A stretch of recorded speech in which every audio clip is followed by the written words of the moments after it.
Hello दोस्तों, कैसे हैं आप। दोस्तों, आज हम ईवीएस पेडागॉजी में सीटेट का 29 दिसंबर 2021 का क्वेश्चन पेपर देखेंगे। तो चलिए स्टार्ट करते हैं।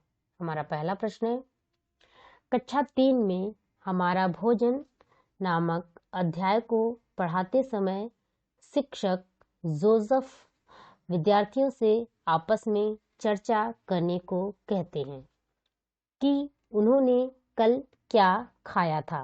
इस चर्चा का क्या उद्देश्य है। तो आपको बताना है कि क्लास 3 में एक भोजन का एक चैप्टर पढ़ाते समय शिक्षक एक हैं जोसेफ, उन्होंने विद्यार्थियों से कहा कि वो आपस में चर्चा करें कि कल उन्होंने क्या क्या भोजन किया था।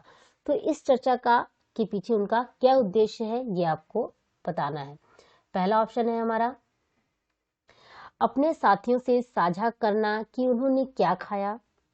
दूसरा ऑप्शन है भोजन की विविधता के पहलुओं को साझा करना। तीसरा ऑप्शन है संतुलित आहार क्या है इसकी चर्चा करना। चौथा ऑप्शन है साझा करना कि क्या खाना सामान्य है। तो आपको बताना है कि इसमें से क्या उद्देश्य है हमारा। अपने साथियों से साझा करना कि उन्होंने क्या खाया, ये उनका उद्देश्य नहीं है। एक ईवीएस शिक्षक के तौर पे ये उनका उद्देश्य नहीं है। भोजन की विविधता के पहलुओं को साझा करना, हाँ ये उनका उद्देश्य है कि हाँ भोजन में कितनी विविधताएं होती हैं और सब लोग अलग अलग तरह का भोजन करते हैं और उनकी कुछ अलग अलग स्पेशलिटी होती है, उसमें कुछ अलग अलग क्या तत्व पाए जाते हैं। संतुलित आहार क्या है इसकी चर्चा करना, ये भी उनका उद्देश्य नहीं है। साझा करना कि क्या खाना सामान्य है, ये भी नहीं है। तो कौन सा ऑप्शन सही हो गया हमारा, option number first. Next question second, option number second हमारा राइट आंसर हो गया। नेक्स्ट क्वेश्चन है कक्षा 4 5वां अध्याय अनीता एवं मधुमक्खियां में अनीता कुशवाहा नाम की एक लड़की की सच्ची कहानी है जिसमें उसका वर्णन एक बालिका सितारा के रूप में उजागर किया गया है। इस प्रकार की पहल का सर्वाधिक उपयुक्त उद्देश्य क्या है। मतलब कक्षा 4 में एक पांचवा जो अध्याय है हमारा कि अनीता और उसकी मधुमक्खियां, इसमें क्या है कि अनीता कुशवाहा नाम की एक लड़की की एक सच्ची घटना की कहानी है जिसमें उसको एक बालिका सितारा के रूप में उजागर किया गया है जो आगे चल के क्या एक टीचर बनती है और मधुमक्खी पालन भी करती है, जो मतलब बहुत पीछे पढ़ती नहीं है। फिर उसकी टीचर जो है उसकी फादर को वो समझाती हैं तो वो स्कूल जाने लगती है, फिर वो पढ़ाई करती है, टीचर बनती है। फिर उसके बाद उसके क्षेत्र में क्या होता है, मधुमक्खियों का पालन होता रहता है, तो वो भी मधुमक्खियों का पालन करना स्टार्ट करती है। तो इस प्रकार की जो पहल है बालिका को एक सितारा के रूप में दिखाने का एक जो पहल है इसका क्या उद्देश्य है ये आपको बताना है। पहला ऑप्शन है दर्शाना कि लड़कियां कैसे खुश होती हैं एवं उनको प्रोत्साहित करने पर अत्यधिक बल देना। दूसरा ऑप्शन है यह दर्शाना कि नारी शक्ति या बालिका शक्ति किस प्रकार गतिशील तथा समानता एवं सशक्तिकरण को प्रदर्शित करती हैं। तीसरा ऑप्शन है दर्शाना कि किस प्रकार लड़कियां अनभिज्ञ होती हैं एवं उन्हें उचित मार्गदर्शन की आवश्यकता होती है। चौथा ऑप्शन है दर्शाना कि किस प्रकार लड़कियां परिवार एवं समाज पर बोझ होती हैं। तो क्या उद्देश्य है हमारा, दर्शाना कि लड़कियां कैसे खुश होती हैं और उनको प्रोत्साहित करने पर अधिक बल देना, ये हमारा उद्देश्य नहीं है। यह दर्शाना कि नारी शक्ति या बालिका शक्ति किस प्रकार गतिशील तथा समानता एवं सशक्तिकरण को प्रदर्शित करती है। हाँ ये है कि अगर लड़कियों को मौका दिया जाए, अगर उनको समानता दो तो वो भी समान रूप से और भी शक्तिशाली रूप में अपने कार्य को करती हैं और आगे बढ़ती हैं। ये हमारा उद्देश्य है कि अगर मौका दिया जाए सबको तो जो लड़कियां हैं या बालिका हैं वो भी अच्छा प्रदर्शन कर सकती हैं। दर्शाना कि किस प्रकार लड़कियां अनभिज्ञ होती हैं और उन्हें उचित मार्गदर्शन की आवश्यकता होती है, ये भी नहीं है। दर्शाना कि लड़कियां परिवार एवं समाज पर बोझ होती है, तो ये भी नहीं है। कौन सा ऑप्शन सही हो गया हमारा, option number second. Next question है कक्षा 4 के अध्याय दुनिया मेरे घर में नामक कहानी अक्षय के बारे में है कि कैसे उसकी दादी उसे अनिल के घर कुछ भी खाने या पीने के लिए मना करती हैं। इस कहानी से बच्चों को कौन सी महत्वपूर्ण शिक्षा मिलती है। मतलब कक्षा 4 में एक चैप्टर है कि दुनिया मेरे घर में। इसमें क्या होता है कि दो बच्चे हैं, एक फ्रेंड्स हैं, साथ में पढ़ते हैं। एक अक्षय है और एक अनिल है। तो जो अक्षय है उसकी जो दादी है वो हमेशा उससे मना करती है कि तुम अनिल के घर पे कुछ खाया पिया मत करो। मतलब इस तरह के उस पर रिस्ट्रिक्शंस लगाती हैं। तो इसके और जब वो भी उनके घर में आता है तो उसके लिए अलग बर्तन में उसको पानी देती हैं। तो इससे इस कहानी से बच्चों में क्या उनको शिक्षा मिलेगी ये आपको बताना है। पहला ऑप्शन है हमारे समाज में समानता और सामंजस्य का अस्तित्व। दूसरा ऑप्शन है जाति भेदभाव एवं अस्पृश्यता का अस्तित्व। तीसरा ऑप्शन है सांप्रदायिकता का अस्तित्व। चौथा ऑप्शन है धार्मिक भेदभाव का अस्तित्व। तो इससे क्या होगा, हमारे समाज में समानता और सामंजस्य का अस्तित्व नहीं, इससे समानता नहीं झलक रही, इससे तो भेदभाव झलक रहा है।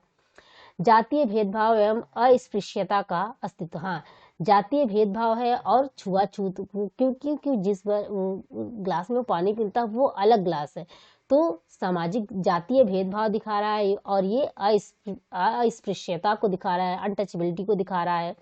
सांप्रदायिकता का अस्तित्व, इससे सांप्रदायिकता नहीं है, धार्मिक भेदभाव भी नहीं है, लेकिन वो लोग एक ही धर्म के रहते हैं लेकिन जाति भेदभाव रहता है उन। तो कौन सा ऑप्शन सही हो गया हमारा, option number second. Next question है निम्नलिखित में से कौन सा कथन ईवीएस में सहपाठी आकलन को परिभाषित करता है। आपको इसमें बताना है कि कौन सा है जो सहपाठी आकलन के विषय में बताता है। पहला ऑप्शन है यह शिक्षा एवं ज्ञानवर्धन पर विद्यार्थी के स्वयं के आकलन पर केंद्रित करता है। दूसरा ऑप्शन है यह विद्यार्थी के कार्य करते समय उस पर केंद्रित होता है। तीसरा ऑप्शन है विद्यार्थियों पर केंद्रित होता है जब वे दूसरे विद्यार्थियों का आकलन जोड़ों में या समूह में कर रहे हों। चौथा ऑप्शन है विद्यार्थियों के समूह में शिक्षा एवं प्रगति पर केंद्रित होता है। तो आपको बताना है कि सहपाठी आकलन किसको परिभाषित, मतलब सहपाठी आकलन में से क्या है। यह शिक्षा एवं ज्ञानवर्धन पर विद्यार्थी के स्वयं के आकलन पर केंद्रित होता है। नहीं, विद्यार्थी के स्वयं के आकलन पे नहीं होता कि सहपाठी मतलब उसके जो साथ के जो बच्चे हैं वो उसका आकलन करते हैं। इसमें स्वयं बच्चा अपना आकलन नहीं करता।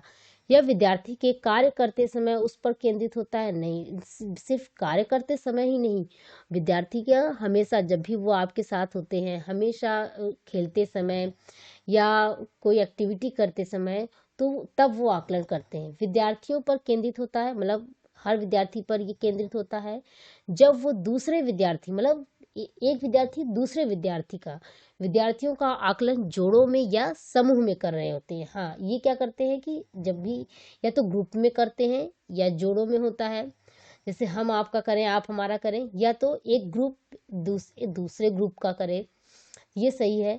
विद्यार्थियों के समूह में शिक्षा एवं प्रगति पर केंद्रित होता है, तो ये भी नहीं है। तो कौन सा ऑप्शन सही हो गया हमारा, option number third. Next question है हमारा कक्षा 3 के अध्याय हम चीजें कैसे बनाते हैं में दीपावली की कहानी किस पर केंद्रित है। मतलब कि हम चीजें कैसे बनाते हैं, इसमें दीपावली की जो कहानी है वो इसमें से किस पर आधारित है, ये आपको बताना है। पहला ऑप्शन है हमारा शारीरिक श्रम की मर्यादा की अवधारणा। दूसरा ऑप्शन है समान कार्य के लिए समान पारिश्रमिक की अवधारणा। तीसरा ऑप्शन है घरेलू कामकाज में लिंग संबंधी भेदभाव की अवधारणा। चौथा ऑप्शन है व्यवसाय की अवधारणा। पहला ऑप्शन क्या कह रहा है, शारीरिक श्रम की मर्यादा की अवधारणा। नहीं, इसमें शारीरिक श्रम की मर्यादा की भावना में के बारे में नहीं बताया गया। इसमें बताया गया है कि किस तरह से मतलब लिंग भेदभाव होता है कि औरतों को कम वेतन मिलता है और पुरुषों को ज़्यादा वेतन मिलता है। समान कार्य के लिए समान पारिश्रमिक की अवधारणा नहीं। घरेलू कामकाज में लिंग संबंधी भेदभाव की अवधारणा, इससे क्या होता है घरेलू कामकाज में लिंग संबंधी जो भी भेदभाव है उसके बारे में पता चलता है। व्यवसाय की अवधारणा नहीं। तो कौन सा ऑप्शन सही हो गया हमारा, option number third. Next question है मौखिक इतिहास समाज के विशिष्ट समूहों के अनुभवों का समन्वय करने का महत्वपूर्ण साधन है। इस संदर्भ में इंगित कीजिए कि कौन सा कथन इसके उपयोग को सबसे अच्छी तरह दर्शाता है। मतलब जो मौखिक इतिहास होते हैं वो समाज के विशिष्ट समूहों के अनुभवों का समन्वय करने का महत्वपूर्ण साधन है। जैसे बोल के जो भी हम इस हिस्ट्री बच्चों को बताते हैं उसके पीछे क्या होता है ये आपको बताना है। पहला ऑप्शन है शिक्षक छात्रों को भारत की स्वतंत्रता से संबंधित ऐतिहासिक तथ्यों को मौखिक रूप से याद करने को कहते हैं। दूसरा ऑप्शन है शिक्षक छात्रों से भारत के इतिहास का मौखिक प्रस्तुतिकरण करने को कहते हैं। तीसरा ऑप्शन है शिक्षक अपने छात्रों से उनके दादा दादी नाना नानी के स्वतंत्रता संग्राम के अनुभवों को एकत्र करने को कहते हैं। चौथा ऑप्शन है शिक्षक छात्रों से प्रसिद्ध स्वतंत्रता सेनानियों के नामों की सूची मौखिक रूप से प्रस्तुत करने को कहते हैं। तो क्या है, शिक्षक छात्रों को भारत की स्वतंत्रता से संबंधित ऐतिहासिक तथ्यों को मौखिक रूप से याद करने को नहीं, जहाँ भी याद करने को रोट करने की कोई बात होगी तो हम उसको, वो हमारा सबसे पहले ही गलत हो जाने वाला ऑप्शन है। हम बिल्कुल भी रोट लर्निंग को प्रमोट नहीं करेंगे, रट के पढ़ने को हम कभी भी प्रमोट नहीं करेंगे। दूसरा ऑप्शन है शिक्षक छात्रों से भारत के इतिहास का मौखिक प्रस्तुतिकरण करने को कहते हैं। मतलब क्या कहे बच्चे, मौखिक इतिहास क्या है इसके बारे में आपको बताना है, जो अनुभव है उससे। तो ये भी नहीं है, इसमें क्या होगा कि जो छात्र हैं वो मौखिक प्रस्तुतिकरण करेंगे तो जाहिर सी बात है वो चीज़ों को रटेंगे, रट के वो आएंगे तब आपको बता पाएंगे कुछ। तो दूसरा ऑप्शन है शिक्षक अपने छात्रों से उनके दादा दादी नाना नानी के स्वतंत्रता संग्राम के अनुभवों को एकत्र करने को कहते हैं। तो ये सही यही है कि मौखिक इतिहास में अनुभवजन जो होता है, क्या है, अनुभवों से हम सीख रहे हैं कि उस समय जो भी था तो हमारे दादा दादी ने नाना नानी ने जो भी अनुभव किए स्वतंत्रता संग्राम के समय, उसके अनुभवों को हम एकत्र करें, उनको सुने, उनसे जाने कि उस समय कैसी स्थिति रही थी। यही है हमारा मौखिक इतिहास। तो ये हमारा सही हो गया। चौथा ऑप्शन क्या कर रहा है, शिक्षक छात्रों से प्रसिद्ध स्वतंत्रता सेनानियों के नामों की सूची मौखिक रूप से प्रस्तुत करने को कहते हैं। ये भी गलत हो गया। तो कौन सा ऑप्शन सही हो गया हमारा, option number third. Next question है, स्थान विशेष को समझने के लिए विद्यार्थियों को मानचित्र बनाने की कला का ज्ञान आवश्यक है। मतलब किसी स्थान को समझने के लिए छात्रों को मानचित्र बनाना आना चाहिए। तो प्रस्तुत वाक्य में से कौन सा मानचित्र के बारे में सही है, आपको बताना है कि इसमें से कौन सा है जो मानचित्र के बारे में सही है। पहला ऑप्शन ए है, मानचित्र सदैव यह मानकर बनाया जाता है कि व्यक्ति किसी स्थान को जमीन से देख रहा है। बी है, वस्तुओं, दीवारों, सड़कों आदि के लिए हम चिन्हों का उपयोग करते हैं। सी है, हम वास्तविक दुनिया नाप कर उन्हीं को दर्शाते हैं। डी है, मानचित्र में उत्तर दिशा सदैव सबसे ऊपर के हाशिए पर होती है। तो आपको बताना है कि कौन सा इसमें सही है। मानचित्र सदैव यह मानकर बनाया जाता है कि व्यक्ति किसी स्थान को जमीन से देख रहा होगा, नहीं, ये मानकर हम नहीं दर्शाते हैं। तो बी क्या कर रहा है, वस्तुओं, दीवारों, सड़कों आदि के लिए हम चिन्हों का उपयोग करते हैं। हाँ, हम क्या करते हैं, वस्तुओं के लिए, दीवारों के लिए, सड़कों के लिए हम क्या करते हैं, कुछ चिन्हों का प्रयोग करते हैं। ये सही है। हम दूसरा क्या कह रहा है, तीसरा कह रहा है हम वास्तविक दुनिया नाप कर उन्हीं को दर्शाते हैं। नहीं, अगर इस तरह से हम करने लगेंगे तो जितनी बड़ी दुनिया है उतना ही बड़ा हमें मैप भी बनाना पड़ेगा, या जितना बड़ा हमारा भारत देश है उतना ही बड़ा हम भारत का मैप बनाएंगे। तो ये तो गलत है। मानचित्र में उत्तर दिशा सदैव ऊपर के हाशिए पर होती। हाँ, उत्तर दिशा हमेशा क्या होती है, ऊपर की साइड होती है। तो ये तो सही है। तो कौन सा ऑप्शन सही हो गया हमारा, ऑप्शन नंबर बी और डी, यानी ऑप्शन नंबर सेकंड हमारा राइट आंसर हो गया। नेक्स्ट क्वेश्चन है हमारा, निम्नलिखित में से कौन सा साधन जल के अभाव एवं इसका किसी क्षेत्र पर पड़ने वाले प्रभाव की चर्चा का सर्वोत्तम माध्यम है। मतलब आपको बताना है कि इसमें से कौन सा तरीका है जो जल के अभाव के विषय में और इसका किसी क्षेत्र पर जो भी प्रभाव पड़ता है उसकी चर्चा करने का सबसे अच्छा तरीका है। पहला है पाठ्य पुस्तकें, दूसरा है श्रव्य साधन, तीसरा है विश्वकोश, चौथा है समाचार पत्र की रिपोर्ट्स। मतलब किसी क्षेत्र में जल की कमी है और फिर जल की कमी की वजह से वह उस क्षेत्र में क्या प्रभाव पड़ रहा है, इसके बारे में हमें सबसे ज़्यादा अच्छे से कौन बता पाएगा? पाठ्यपुस्तकें नहीं, श्रव्य साधन नहीं, विश्वकोश नहीं, समाचार पत्रों की जो रिपोर्ट्स होती हैं वो हमें इसके बारे में बहुत अच्छे से बता सकती हैं कि जिस क्षेत्र में जल की प्रॉब्लम हो रही है, पानी की प्रॉब्लम है, वहाँ के लोग किन किन समस्याओं का सामना कर रहे हैं। तो कौन सा ऑप्शन सही हो गया हमारा? Option number 4। नेक्स्ट क्वेश्चन है, विद्यार्थियों के ईवीएस सीखने के संदर्भ में निम्नलिखित में से कौन सा कथन सही है? आपको बताना है कि विद्यार्थियों के ईवीएस सीखने के संबंध में इसमें से कौन सा ऑप्शन है जो सही है। पहला ऑप्शन है, विद्यार्थी रिक्त पात्र अथवा कोरे कागज की भांति होते हैं जिनको जानकारी व ज्ञान से भरना होता है, जो एक विद्यालय ही दे सकता है। मतलब कि क्या कर रहा है कि बच्चे जो है वो टैबुला रासा है। मतलब पहले जो क्या माना जाता था, बच्चे कोरे कागज है या खाली बर्तन है। तो ये तो सही नहीं है। दूसरा ऑप्शन क्या कह रहा है हमारा, सभी विद्यार्थी एक समान होते हैं तथा सीखते समय उनकी प्रतिक्रिया एक जैसी होती है। नहीं, सब विद्यार्थी एक समान नहीं होते, ना ही उनके सीखने की दर जो है वो समान होती है, ना ही वो एक तरह से प्रतिक्रिया देते हैं। वो अलग अलग तरीके से प्रतिक्रिया देते हैं। हर विद्यार्थी की सीखने की दर डिफरेंट होती है, हर विद्यार्थी के सीखने का तरीका डिफरेंट होता है। हम उनको एक जैसा मान के नहीं चल सकते। तो तीसरा ऑप्शन कह रहा है, विद्यार्थी रैखिक रूप से सीखते हैं, अतः नया ज्ञान पिछले तथ्यों व जानकारी से ही प्राप्त होता है। हाँ, ये सही है कि क्या होता है कि बच्चे एक सीरियल में सीखते हैं। मतलब आप ये नहीं कि ये सिखा दीजिए फिर ये सिखा दीजिए, नहीं, पहले आपने जो सिखाया उसी से रिलेट करके आप दूसरी को चीज़ को बताइए। मतलब ज्ञान से अज्ञात की तरफ उन्हें ले जाइए, फिर इसी से रिलेट करके उनको आगे का ज्ञान सिखाइए।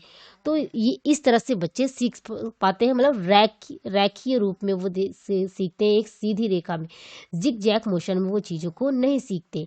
हमें क्या करना चाहिए, हमेशा बच्चों को चीज़ों को एक दूसरे से रिलेट करके समझानी चाहिए। तो हमारा कौन सा ऑप्शन सही होगा? Option number 3। नेक्स्ट क्या कह रहा है, विद्यार्थियों के सीखने का तरीका सर्पिल या पेंचदार होता है।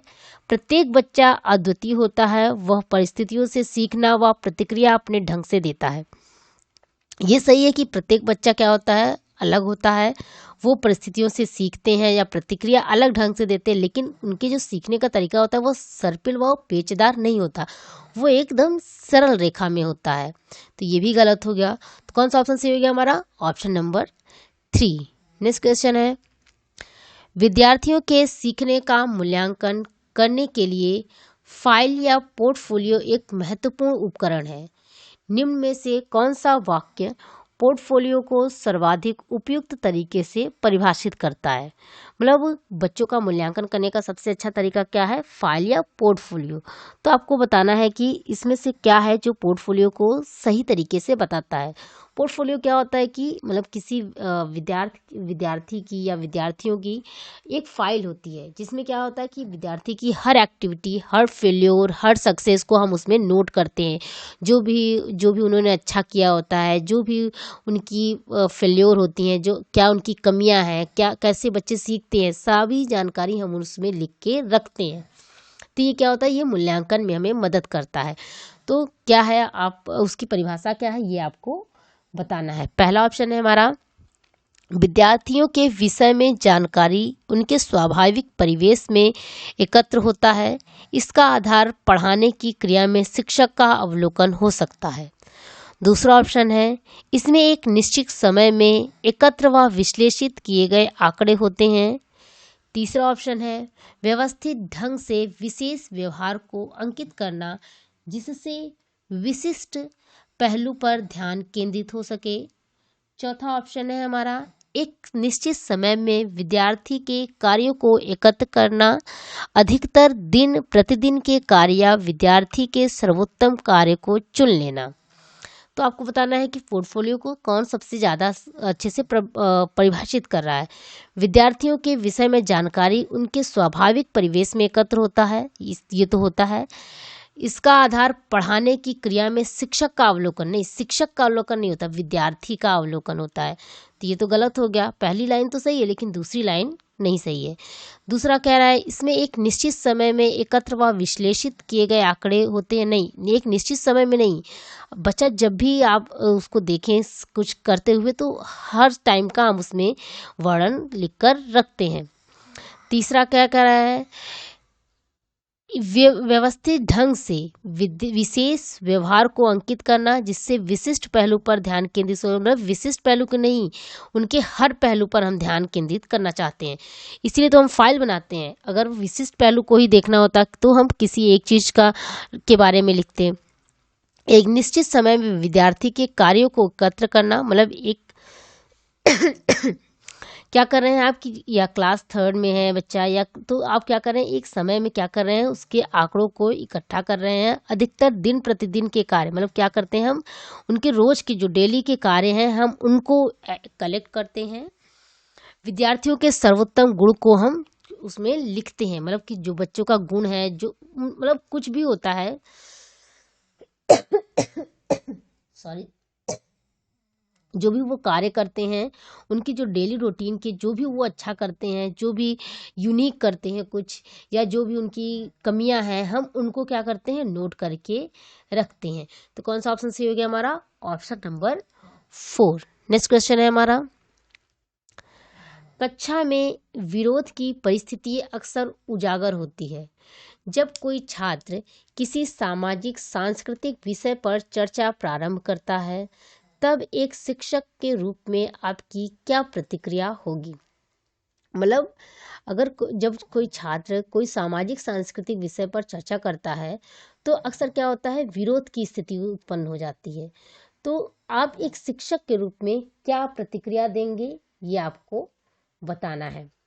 पहला ऑप्शन है हमारा, आप छात्र से कहेंगे कि ध्यान भंग ना करें एवं अध्ययन के विषय पर ध्यान केंद्रित करें।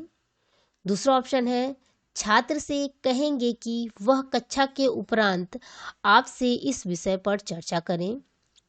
तीसरा ऑप्शन है, छात्र से कहेंगे कि वह अपने माता पिता से पूछें व विद्यालय में इस विषय को ना उठाएं।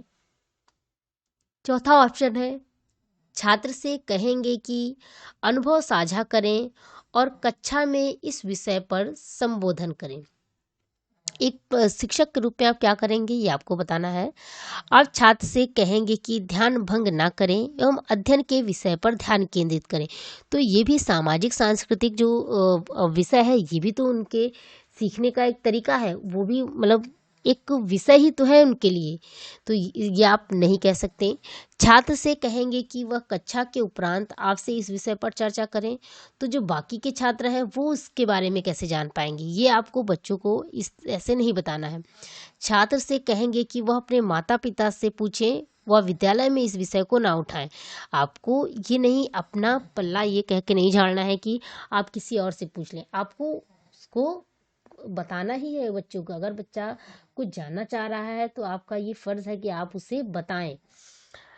चौथा ऑप्शन क्या कर रहा है, छात्र से कहेंगे कि अपने अनुभव साझा करें और कक्षा में इस विषय पर संबोधन करें। हाँ ये सही है कि क्या करेंगे, अपने अनुभवों को आप साझा कीजिए। तो इससे क्या होगा कि सभी अपने अपने अनुभव साझा करेंगे तो कोई विरोध उत्पन्न नहीं होगा। और क्या होगा इससे, और लोगों में मतलब ये भी जान पाएंगे हम कि अगला कैसे सोचता है, हम कैसे सोचते हैं, एक दूसरे के विचार का भी आदान प्रदान होगा। तो कौन सा ऑप्शन सही हो गया हमारा, ऑप्शन नंबर 4। नेक्स्ट क्वेश्चन है, एक अध्यापिका की इच्छा है कि उनके छात्रों में वनस्पतियों के बारे में समझ व ज्ञान विकसित हो। इसके लिए उसे निम्न में से क्या करना चाहिए। मतलब एक अध्यापिका है, वो चाहती हैं कि उनके बच्चों में क्या हो कि पौधों के विषय में, वनस्पतियों के विषय में समझ और कुछ ज्ञान विकसित हो। तो इसके लिए उनको इनमें से क्या करना चाहिए। पहला ऑप्शन है हमारा, वह छात्रों से पौधों के नाम कंठस्थ करके कक्षा में बताने को कहें। दूसरा ऑप्शन है, छात्रों से कहें कि वह विभिन्न प्रकार के पौधों के बारे में अपने माता पिता से पूछें। तीसरा ऑप्शन है, छात्रों को अपने साथ विद्यालय के बगीचे में चलने को कहें तथा वहां पर सभी पौधों की पहचान करने को कहें। चौथा ऑप्शन है छात्रों से कहें कि वह स्वयं वीडियो देखकर पौधों की पहचान करें। तो आपको बताना है कि कौन सा इसमें से सही है जो उनको करना चाहिए, जिससे उनके बच्चों में क्या हो, वनस्पतियों और पौधों के विषय में ज्ञान और समझ विकसित हो। वह छात्रों से पौधों के नाम कंठस्थ करके कक्षा में बताने को कहें। याद करने को हमें प्रमोट नहीं करना है, ये तो हमारा गलत हो गया। छात्रों से कहें कि वह विभिन्न प्रकार के पौधों के बारे में अपने माता पिता से पूछें। नहीं, ये भी नहीं सही है। छात्रों को अपने साथ विद्यालय के बगीचे में चलने को कहें तथा वहां पर सभी पौधों की पहचान करने को कहें। हाँ, ये सबसे अच्छा है। क्या होगा, बच्चे एक्टिवली पार्टिसिपेट करेंगे तो क्या होगा, वो और अच्छे से चीज़ों को सीख पाएंगे और सामने से देखेंगे, किसी चीज़ को अवलोकन करेंगे तो वो पौधों को अच्छे से पहचान पाएंगे, उनके गुण को पहचान पाएंगे, उनकी पत्तियों का कलर, उनका जो भी स्ट्रक्चर है, उनका तना, पेड़ पौधों, ये सब के बारे में जान पाएंगे, उनके फूलों को देख पाएंगे। ये सब करेंगे तो हम बच्चे उस पौधों के बारे में अच्छी समझ विकसित कर पाएंगे। जब वो सामने से अपने से देखेंगे, मतलब एक्टिवली इन्वॉल्व होंगे तो ज़्यादा अच्छे से चीज़ों को देखेंगे। छात्रों से कहें कि वह स्वयं वीडियो देखकर छात्र पौधों की पहचान करें। तो ये भी सही नहीं है। तो कौन सा ऑप्शन सही हो गया हमारा, ऑप्शन नंबर 3। नेक्स्ट क्वेश्चन है हमारा, कक्षा 3 के छात्रों को संचार के माध्यम विषय पढ़ाते समय फराह अपने छात्रों में अन्वेषण को प्रोत्साहित करने के लिए निम्न में से कौन सी नीतियों का उपयोग करेंगी। क्लास 3 के स्टूडेंट्स को संचार के माध्यम विषय पढ़ा रही हैं, मतलब कम्युनिकेशन के क्या क्या मीडियम है ये वो बता रही हैं। मैडम कौन मैडम है, फराह मैडम। तो अपने बच्चों को अन्वेषण को प्रोत्साहित किसके द्वारा कर सकती हैं, ये आपको बताना है। इसमें से कुछ नीतियाँ दी गई हैं, आपको उसमें से चुनना है। पहला ऑप्शन है छात्रों से कहेंगे कि वे संचार के माध्यमों के चित्र एकत्र करें व उन्हें वर्गीकृत करें। बी है संचार के माध्यमों पर एक वीडियो दिखाएंगी। सी है छात्रों से कहेंगी कि वे संचार के माध्यमों पर अपने अनुभव बताएं एवं उन पर चर्चा करें। डी है संचार के माध्यमों पर एक पावर पॉइंट प्रस्तुतिकरण दिखाएंगी। तो इसमें से क्या करें, वो छात्रों से कहेंगी कि वे संचार के माध्यमों के चित्र एकत्र करें व उन्हें वर्गीकृत करें। हाँ, इससे क्या होगा, उनको उनमें बच्चों में क्या आएगा, वर्गीकरण का गुण आएगा। वो चीज़ों को अलग अलग गुणों के आधार पे उनको अलग करना सीख पाएंगे या समान गुणों वालों को एक साथ करना सीख पाएंगे। तो ये तो सही है। संचार के माध्यमों पर एक वीडियो दिखाएंगे, मतलब वीडियो दिखाने से अच्छा है कि हम बच्चों को एक्टिवली पार्टिसिपेट करना। वीडियो देखने में क्या होता है कि बच्चा जो है वो सिर्फ बैठा है और वीडियो को देख रहा है, लेकिन जहाँ पे बच्चा ज़्यादा एक्टिव होगा, जहाँ खुद से करके कुछ सीखेगा, वो बच्चा ज़्यादा अच्छे से सीख पाएगा। सी क्या कह रहा है, छात्रों से कहेंगी कि वे संचार के माध्यमों पर अपने अनुभव बताएं एवं उन पर चर्चा करें।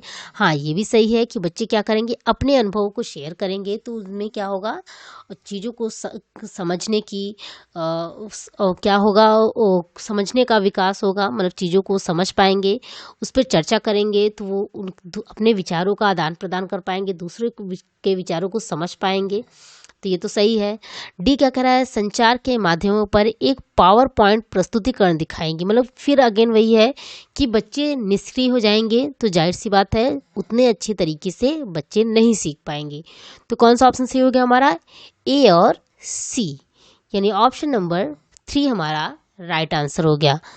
नेक्स्ट क्वेश्चन है हमारा, कक्षा 3 के अध्याय ऊंची उड़ान में पंछियों के विषय पर चर्चा करते हुए शिक्षक टीना छात्रों से कहती हैं कि वे अपने आसपास पक्षियों व उनकी विशेषताओं का अवलोकन करें।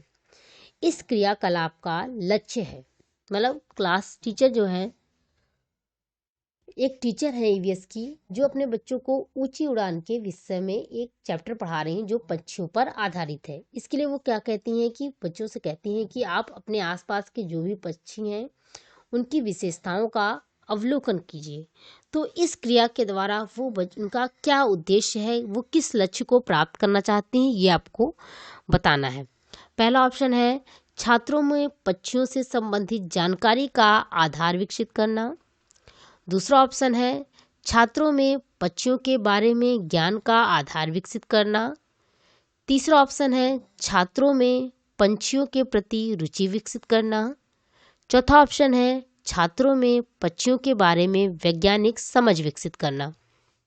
आपको बताना है कि क्या उनका उद्देश्य है।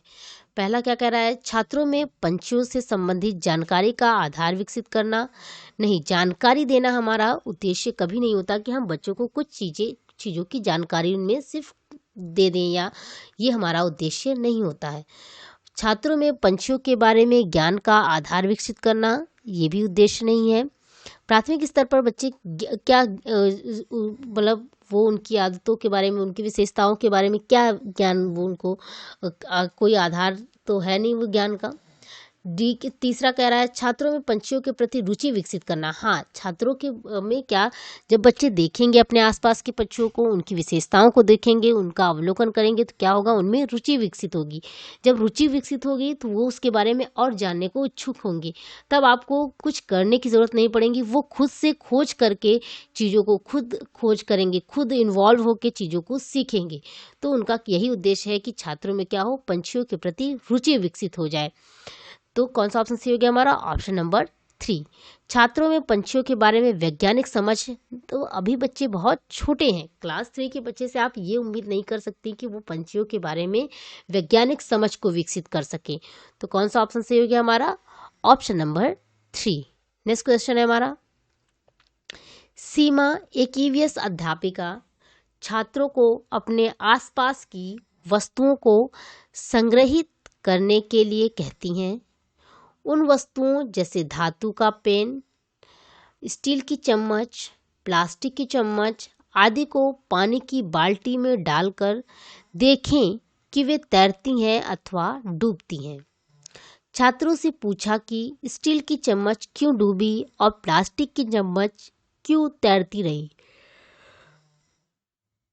वे छात्रों के घनत्व के बारे में बताना आवश्यक नहीं समझती, क्योंकि मतलब आपको बताना है कि एक सीमा नाम की एक ईवीएस की अध्यापिका है, वो छात्रों से कहती हैं कि वे अपने आसपास की वस्तुओं को इकट्ठा करें, जैसे कि क्या है, धातु की पेन है, स्टील की चम्मच, प्लास्टिक की चम्मच, इन सबको ले आए और फिर वो क्या करती हैं, उनको पानी की बाल्टी में डाल देती हैं। फिर वो पूछती हैं बच्चों से कि आप लोग बताओ कि स्टील की चम्मच क्यों डूब गई और प्लास्टिक की चम्मच क्यों तैर रही है।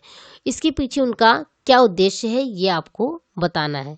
पहला ऑप्शन है वे घनत्व का प्रत्यय याद नहीं रख पाएंगे, मतलब वो बच्चों को घनत्व के बारे में डायरेक्ट क्यों नहीं बता दे रही हैं। जब उन्हें यही बताना है कि कौन सी वस्तु डूबती है कौन सी नहीं, तो बच्चों को घनत्व के बारे में बता दें तो वो समझ पाएंगे, तो अच्छे से समझ जाएंगे। तो आप इनकी क्यों नहीं बताना चाह रही हैं, ये आपको बताना है। दूसरा ऑप्शन है, पहला ऑप्शन क्या कह रहा है, वे छात्र घनत्व का प्रत्यय याद नहीं रख पाएंगे। दूसरा ऑप्शन है वे घनत्व की वैकल्पिक अवधारणा बना लेंगे। तीसरा ऑप्शन है वे घनत्व उच्च कक्षाओं में पढ़ेंगे। चौथा ऑप्शन है वे घनत्व को समझने के लिए उनसे संबंधित क्रियाकलाप नहीं कर सकते। तो क्या है, वे घनत्व का प्रत्यय याद नहीं रख पाएंगे, ऐसा कुछ नहीं है बच्चे, ऐसी कोई बात नहीं है। वे घनत्व की वैकल्पिक अवधारणा बना लेंगे। हाँ, ये सही है कि इससे क्या होगा कि बच्चे क्या होंगे, वो घनत्व की वैकल्पिक अवधारणा बना लेंगे कि हाँ ये चीज़ें क्यों डूब रही हैं, तो खुद इन्वॉल्व होंगे कि हाँ ये चीज़ क्यों डूबी, ये चीज़ क्यों नहीं डूबी, तो वो सोचेंगे, चिंतन मनन करेंगे, फिर आपको बताएंगे। तो क्या करेंगे, एक वैकल्पिक अवधारणा बना लेंगे। वे घनत्व उच्च कक्षाओं में पढ़ेंगे, ऐसा कुछ नहीं है। वे घनत्व को समझने के लिए उनसे संबंधित क्रियाकलाप नहीं कर सकते, ये भी नहीं सही है। तो कौन सा ऑप्शन सही हो गया हमारा, ऑप्शन नंबर 2। तो आज की क्लास में इतना ही, मिलते हैं आपसे नेक्स्ट वीडियो में। धन्यवाद।